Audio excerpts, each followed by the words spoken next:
Hey, welcome to Worship Tutorials. My name is Brian. This is Bryce Sheehan. And we are here today to talk to you a little bit about the Line 6 Helix. So I've had the Helix now for a few days. And this is going to be a first impression kind of a thing.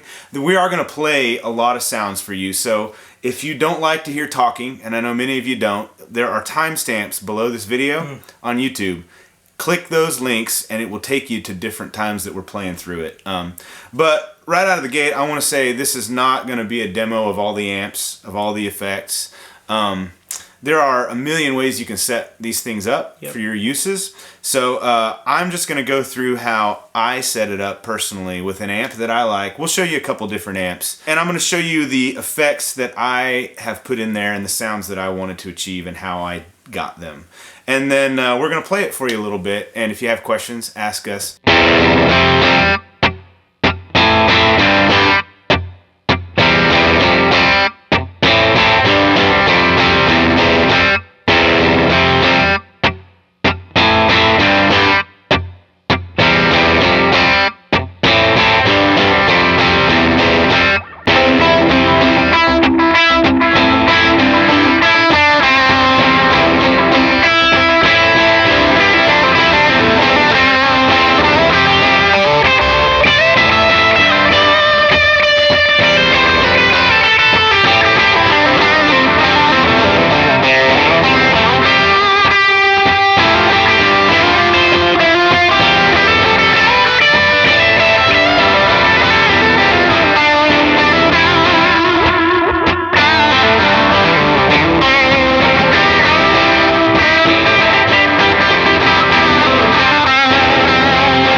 Bryce and I want to tell you just a little bit about our history of what amps we've played.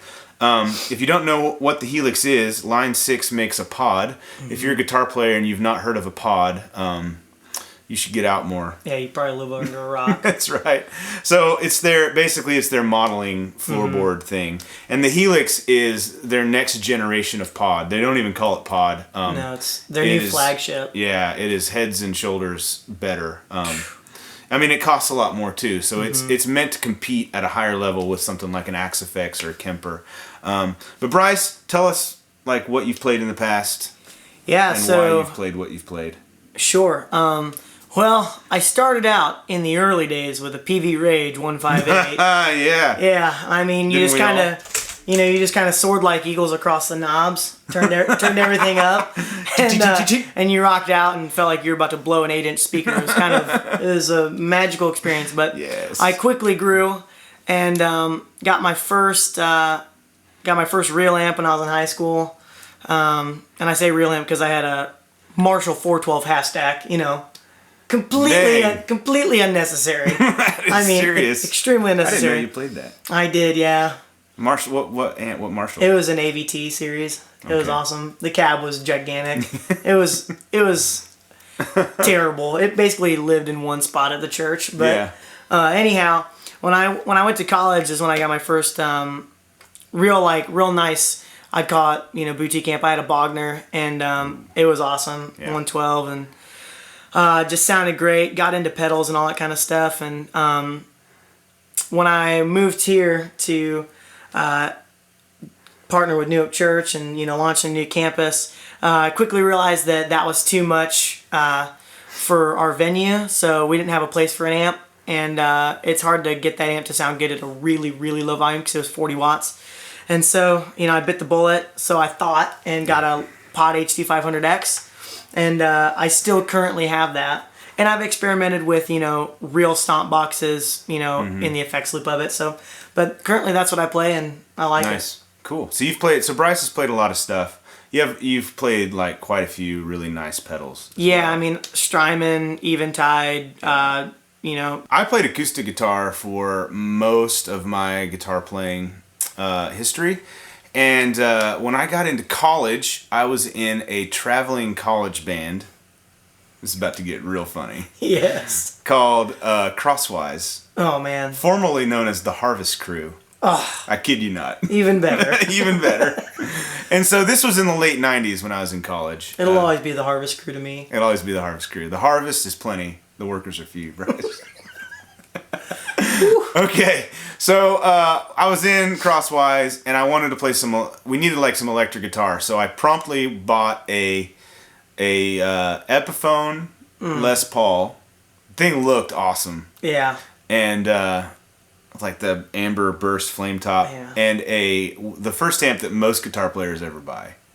A Line 6 Spider 2. Oh, man. Line 6 Spider. Because when I think traveling worship band, I think Line 6 Spider. I only played it on a few songs. Wow. Thankfully. Because it sounded real bad. All right? Don't buy a Line 6 Spider, please. Yeah. I kind of didn't really play guitar for a long time after that. And then I started getting involved in some worship leading out of college. And I had a PV Classic 30. Which is Those a great good amp. amps. Super loud for the church that I was in. Yeah. But I was always interested in modeling because I thought it was cool. So over the years, I've owned a Pod 2, the Red Bean Pod 2. I've owned a Pod XT Live. I've owned That was their first real That was the first solo floorboard. floorboard model. I've owned a Pod XT Live. I've owned a Pod HD 500. I've owned a Pod HD 500X, which I currently play a lot. And I also had a stint with a Vox Valvetronics amp. Man, I'm glad you got rid of that. Yeah, I got rid of that. As far as amps that I've played, I had the Classic 30 for a long time. I sold it. I had a Vox Night Train for a while, which is a very cool little amp, like an AC15 basically.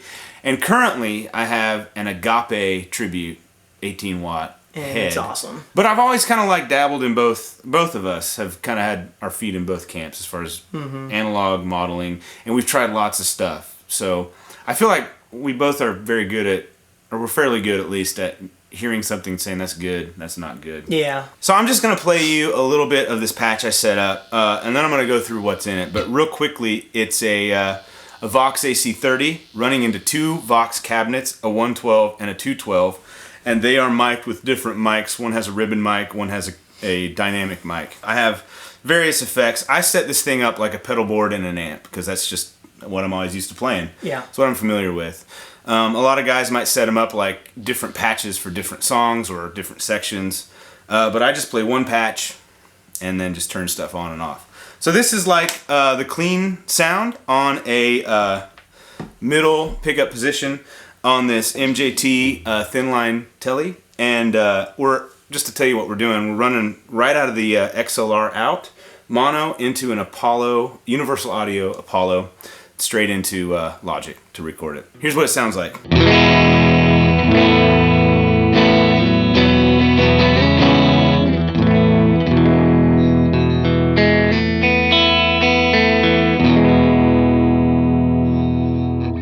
And I think I need to tune, but I'm going to take this opportunity to show you the tuner.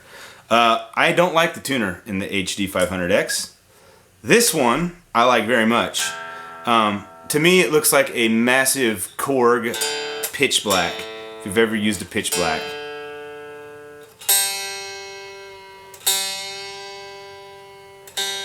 So you can see it tracks pretty well. One thing I've noticed about it is it's like there's a little bit of play, so it's not just super accurate. If that makes sense, like that pitch will move inside of the green.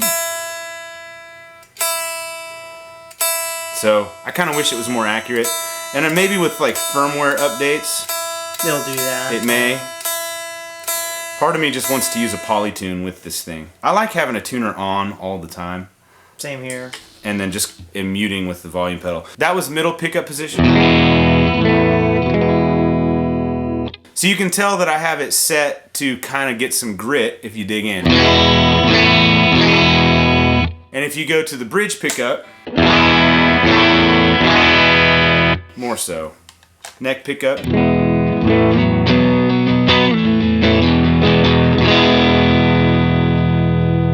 So when Bryce and I first heard this sound, just of the raw amp going through some cabs, our first impression was like, man, this is better than a pod. The light years. I mean, just insanely better. The response is better.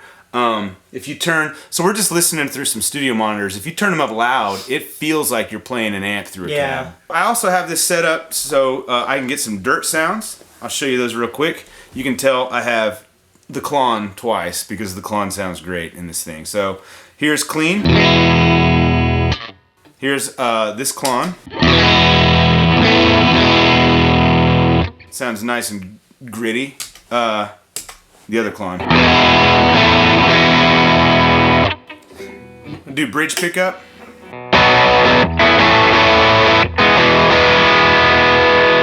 These sound really good.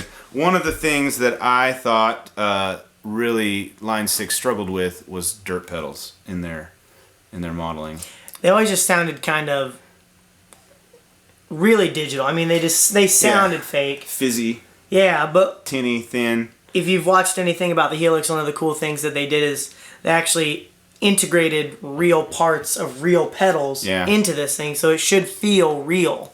Yeah, like they modeled the actual components of the pedal. Yeah. Rather than trying to like create a specific sound, they went through like the Klon. Here are the actual transistors and things in the Klon, and they modeled those. Yeah. And so when you turn the knobs on these things, it responds and reacts like the actual pedal. Yeah. Same with the amp. Very cool. I'm going to give you a close-up shot, and I'm just going to go through what I did to set this patch up, and then I'm going to show you some of the really cool things that it does. Okay, so this is my signal chain. So it starts with the guitar input. One cool thing about this is you can turn a noise gate on the guitar input without using a block. That's very cool. From there, I go to the volume pedal. So you can see that it just maps to the volume pedal. And I have it set for a logarithmic curve, and I'll show you that why instead of a linear curve. You can change it right here. From there, I hit this compressor, which is the studio comp. And that thing sounds awesome. It's an a.k.a. It's based on, which is a classic studio compressor, like a rack mount compressor. Let me just demonstrate it for you real quick. This is with the comp off and on.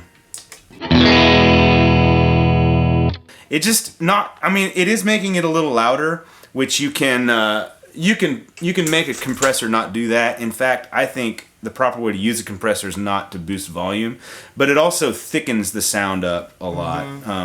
And this one sounds very transparent. It's not squishy, which is good. If you want squishy, there's other compressors that'll do that. What I really like about this compressor, and I think what a lot of great compressors do, is they kind of bring out the life that your guitar has, you know, whether it's like overtones or whatever. Yeah. And it just really which is what a compressor does. It says, okay, stop here, but everything else kind of come up. Yeah. And this one really, really does it well. Yeah. It adds like a great compressor. One of the things about really great compressors like the a.k.a. and the 1176, which if you have the Cali 76 pedal, that massive compressor that costs a ton of money, it's like an 1176. There's just like some sort of magic in the circuitry. Yeah. And you don't even have to compress with it. You just run a signal through it and it sounds better. The color. It's thicker, warmer. Yeah.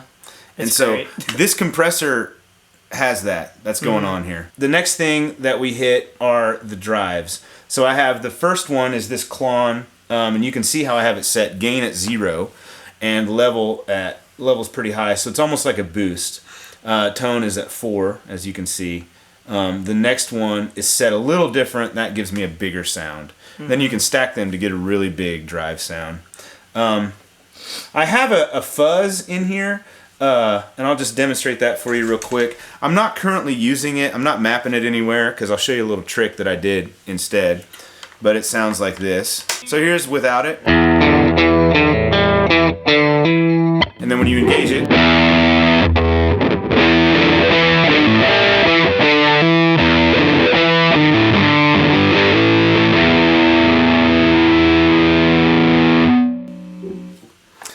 So that's the fuzz, and there are lots of fuzz pedals in this thing, and they all sound pretty good.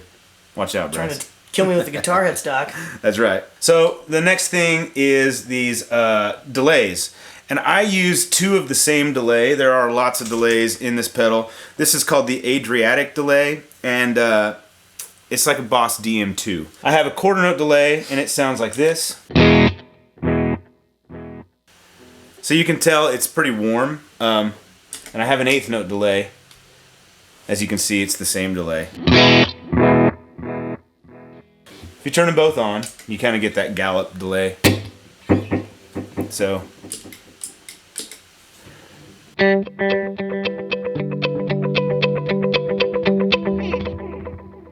The next thing in the chain is, I just changed the fuzz, oh well, is the amp, which is the Essex AC30. That's a Vox AC30. Here you can see my settings, you know. Drive is around 4. I set this thing up so that when I play the guitar, I can hit it and get a little drive without having to turn on a pedal. And it seems to be responsive in that respect. So from there, you can see this little thing means it's going from here to this next signal chain. So what I do here is my signal splits, and I go into 2 different cabs. So this cab is a 112 Vox cab. This is a 212 Vox cab. One thing I'll note about these cabinets is you can see I have different mics. That's got a 20 dynamic. This has got the 121 ribbon. These high and low cuts, you definitely want to use them. I think what Line 6 meant to do is to model they're modeling a microphone on a cab. So they're modeling a mic'd sound of an amp, not like the amp in a room. And so just like how you would treat as a recording engineer, that mic'd sound can sound really tinny, really piercing high, really woofy, like muddy in the low. So you have to use a little bit of EQ knowledge to get it to sound right. And so I have these high cuts. I mean, you might think, wow, that's a seriously low, drastic high cut. But I found that if you don't, it sounded really, at least with my guitar, it sounded very shrill. Very shrill. So you have to kind of think of it from an engineering standpoint. But and the AC or the HD500X is the same way. You got to really tweak with those cab settings to get it to sound right. You know, EL84 amps, you know, Vox style amps, like they are brighter. They sound chimey. I mean, that's why they're considered chimey amps. Yeah. So you get a lot of chime. Sometimes you need to tame it down. So it's an awesome feature to have the high and low cut in there for you. Yeah. So the next thing we run into is my ambient swells block. So you can see if I hit this one button, it turns on all 4 of these effects. And I'm going to talk about them in just a little bit. So from there, I have what is called a cave reverb. And it's a pretty ambient reverb, and but it sits real low in the mix, so it doesn't really muddy up your playing. It sounds like this.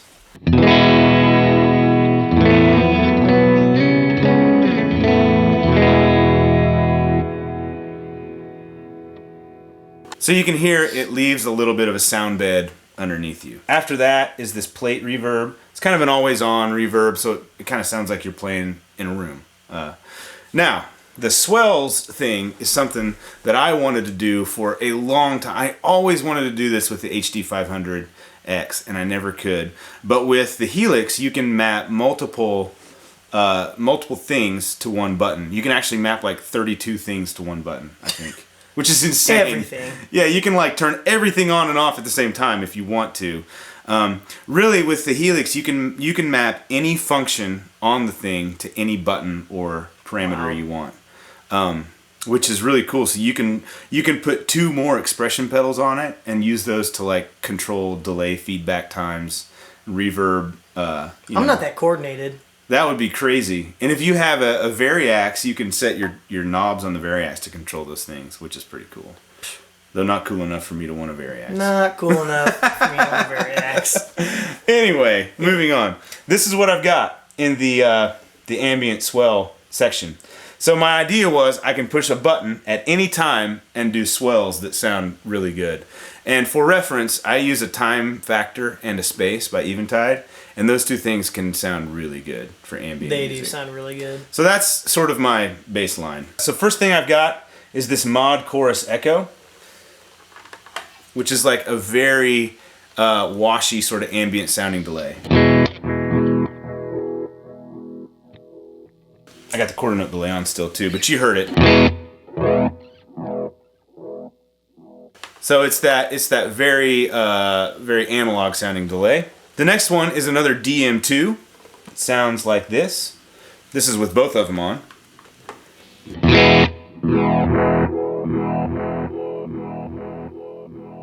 So if you want to do swells, that's the kind of thing you want to do. You want to create this wash with delay, and if you can add modulation like chorus into it, you're doing better. It helps. Yeah, it just makes it feel washy and move around. Then there's an octo reverb right here. Octo is Line 6's version of shimmer. It sounds like this.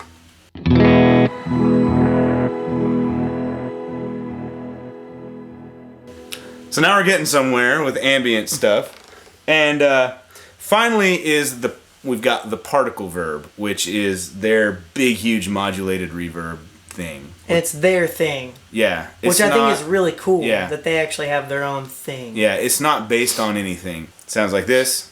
This has got all my ambient stuff on.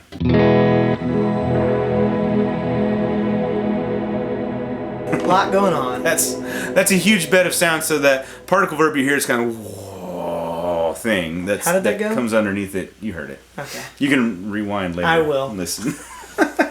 So to do swells, what I found works best for what I like to hear is a little bit of drive, so you got some grit, and you just need a lot of reverb and a lot of delay, and you need to modulate it. So that's what I've got. So this one button turns all of those things on and all of them off at any time. Which is killer for those moments in service when you're just like, yeah, instead of tap dancing, you're hitting one, one switch, and yeah, you're where you need to be. We did this.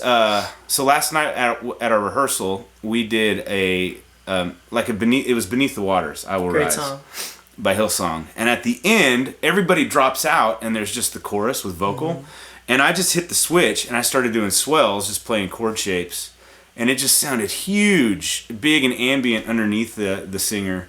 And of course I flipped out and everyone was like, Brian, what's wrong? I'm just nerding out over modulated reverb over here. Don't worry about me. Pay no attention to the man behind the curtain. So, I'm going to demonstrate what this will do. So, you're playing a song, let's say, let's see.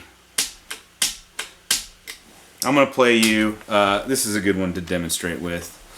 The song You Won't Relent. It sounds like this. So, what I've got currently is I've got a quarter note delay, I've got the lower drive Klon, I've got, I'm going to turn the cave reverb on, and yeah, that's about it. And the plate reverb. It sounds like this.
And you can see that it trails. So all of these reverb and delays, you can turn trails on and off. What that means is if you turn the pedal off, you can either have it to decay or cut right off. Yeah. So you Which might I don't want know certain... why you'd want to cut right off. Yeah. If you hit a wrong note, that decay, like that long of a decay, is not going to be fun. Not your friend. So don't hit wrong notes. Yeah.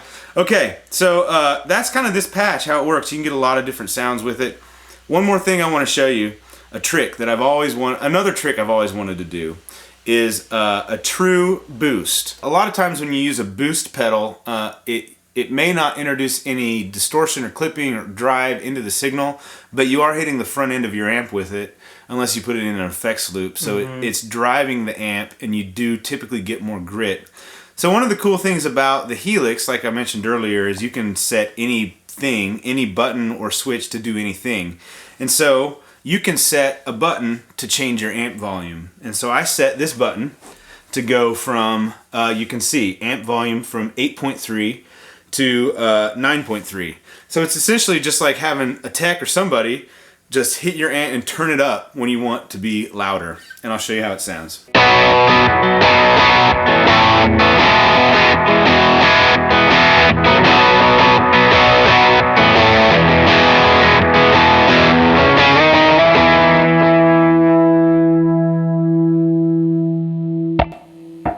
You have to excuse the sloppy playing, but you get the idea that it just got louder, which is really difficult to achieve. Actually. And I don't know if you can tell over YouTube compression, but it is a noticeable difference, even though it's only one.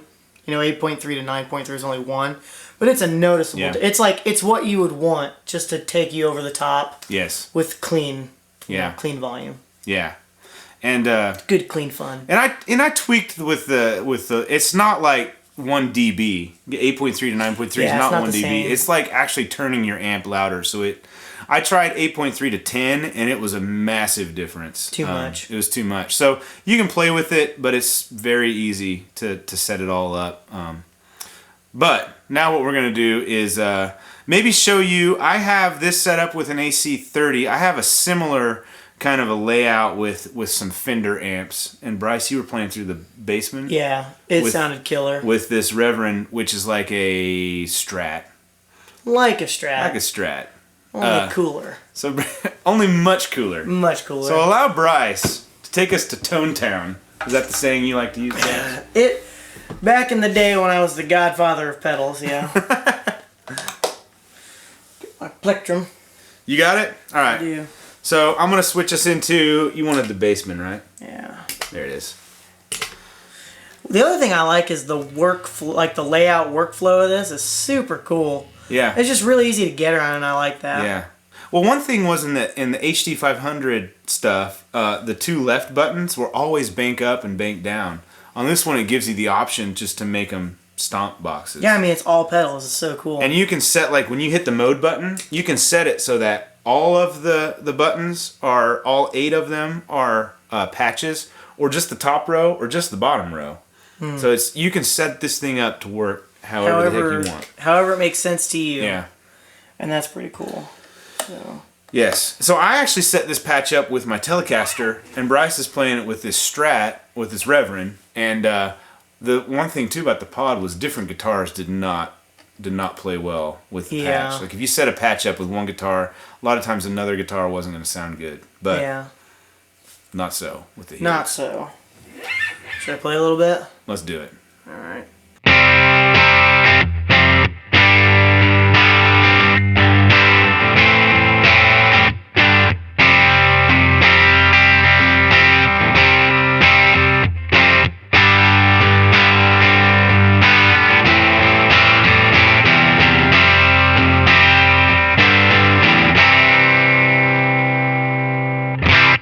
That just sounds good, man. Yeah, and so that was bridge pickup, just straight amp, compressor, and just a plate reverb, just a small reverb. Just a little bit of plate in there. It's really, really cool. Yeah. So on this one, I have I set up a tube screamer, an 808, instead of 2 Klons. So.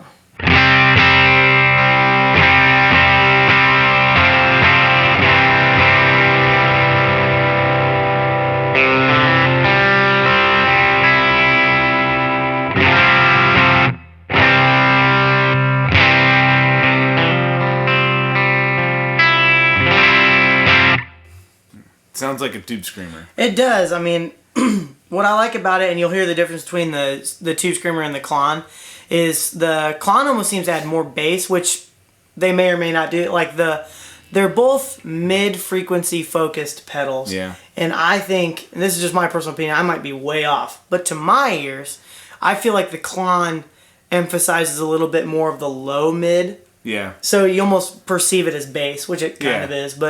And then the Tube Screamer is really kind of like right down the middle. So you don't get a whole lot of bass boost. But on the Klon, as you'll hear, you do feel it a little. It's interesting, too, when you hear them outside of a mix, the Klon might sound bigger. Mm-hmm. And that might be what you want. But oftentimes, the reason a Tube Screamer is the most popular drive pedal in the history of guitar is because it focuses that mid-range. It's in just the right frequency where it sounds great in a band or in a mix. Yeah. And so, I mean, you can play around with it, and but yeah, these models sound very convincing to me.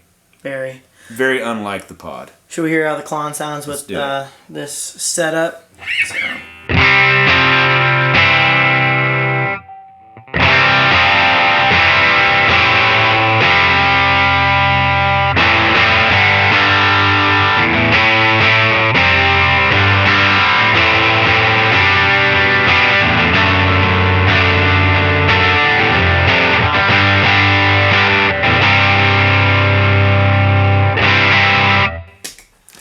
That's just a good drive sound. I'm serious. Hard to be mad at that one. No, yes. I mean, one of the things Brian and I were both saying is like, if you had to have like one sound that, you went in, you didn't have much to your disposal, but if that's what I sounded like, with a clean sound and then an overdrive, I would not be upset. Right. I could make do, with through any worship set with that sound, really. Yeah. Especially as a worship leader, not getting too caught up with reverbs and delays, the person leading the songs. That's just a great sound. And the other thing is it's really responsive like real pedals are. And, the HD500X was as well, too. When you roll down your volume knob, it cleaned up a little bit. But this almost more so. So we'll get a little demo of how that sounds, so...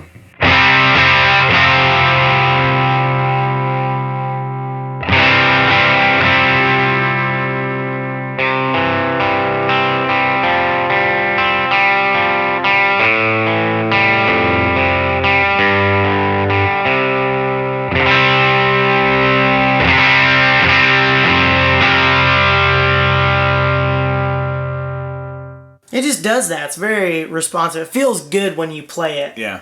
It doesn't feel fake or thin or digital. So one thing Bryce wanted to do, and for good reason, is use tremolo and play you a little... take you for the long sip. Play a little tremolo jam. Is that a word, tremolo? So we're going to do it. Let's put a tremolo in. So we're in this Bassman patch again. All you got to do is navigate over to a block that's open. And we're going to go in, it's a modulation. We're going to do, you want to try the 60s bias? Yeah, that sounds good. It's typically like a classic tremolo. So it's on right now, so if Bryce plays...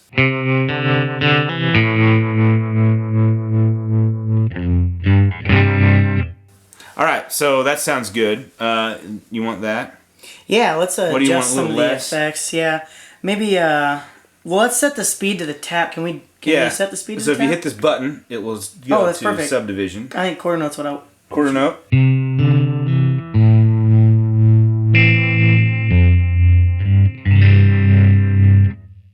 That just sounds great. So now we're done. You probably want to put the tremolo in front of your drives. Yeah, I would probably put it... So if you have a compressor first, I'd put it right after the compressor. So all you got to do is you've got the tremolo block selected, push action, and then you can move it wherever you want. Push action again, it's there. Now, if we want it to be on this open foot switch, all you got to do is put your finger on it. You don't even have to press? Nope. And then it says, do you want to assign that to the foot switch? Sorcery. Push OK. What is this madness? It's called a capacitive foot switch, Bryce. Oh, I call it sorcery. It is magic. All right. So now Bryce is gonna play some music. Play a little bit more.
of people I know are curious about how these things feel. So you're gonna have to play it to experience that for yourself. But in my experience, if you run it through a decent set of speakers, whether it's studio monitors like we got here, or you're running it your house, house speakers. Yeah, if you got house speakers at your venue, your church, wherever you play, that sound good, you're gonna get that feel.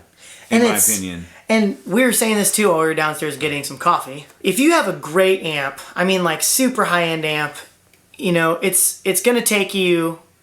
If it takes you more than 2 minutes to dial in a great sound, it's not the right amp for you. If it's the right amp for you, and you'll be able to find a great sound with fiddling some knobs in about 2 minutes, and you're gonna sound good most of the time. Yeah. This is not.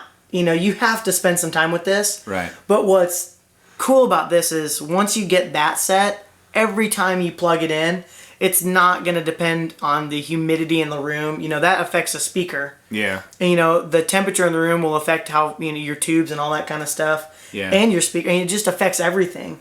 And, you don't have to worry about that with this. It's always that same great sound. Yeah, so we're definitely getting into more some philosophy of a modeler versus an amp. Yeah, but it's just important to note, I think. Yeah, absolutely. Yeah. I think I have a great amp, analog, tube amp. I have where I lead worship. There are people who are experienced sound people, and there's a nice system. We have a Behringer X32.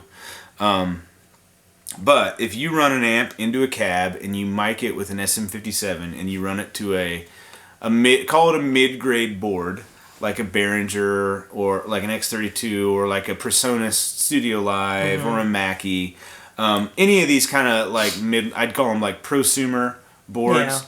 Yeah. Most churches in the world are probably running these. You're not running like SSL stuff or super high-end, live rigs.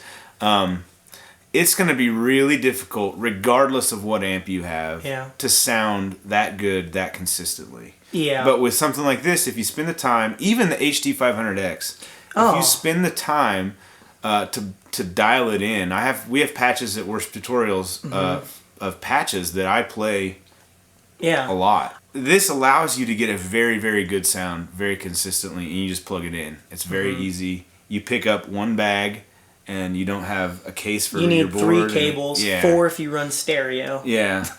It's just a great setup, and a lot of people have talked about the cost of it. So this thing runs $14.99 for the Helix, and I think that if you consider the price of an amp or a combo, amp or a cab or a combo, pedals, something to put them on, a pedal train, something like that, power supply for all that stuff. And if you're going to get anything close to the versatility, like if you want a good drive section, maybe a couple overdrives, delay and reverb, and if you want to get different delay and reverb sounds, you're going to need something like, like a DD20 at the least to give you different sounds, or even if you go like a timeline or a time factor, and if you go with one of those, I mean, I would say it this way: we're playing through a Bassman, with 2 cabinets, Bassman dual cabs. That is at least 2/3 of the way. Like if you were to go out and buy those things, that is at least 2/3 of the way. Spending the cost of this. You're spending at least $1,000 just to get that. Yeah. You throw a timeline in there. That's $440. I think they are now. Yeah. These delays sound not to discount a timeline because that thing sounds awesome. But these delays are great. They sound awesome. And you can have 32 of them on one button if you want, which is nuts. Perhaps one day, if you want to see that happen, share, and comment on this video. And we'll put 32 delays on one button. And we'll put 32 delays on one button. And we'll see what happens. Yeah. So, hey, thank you so much for watching our first impression of the Line 6 Helix. And our first impression is that it is really, really good. It's awesome. Go try one of these out. It's awesome. You can't be disappointed. Right. I would say, too, if you are not completely satisfied with your amp and pedals, it would be worth considering selling them all and buying this. I'm serious. Yeah. It would be worth considering that. I think it's that good. I have not played the Axe-Fx or the Kemper. Have you, Bryce? No.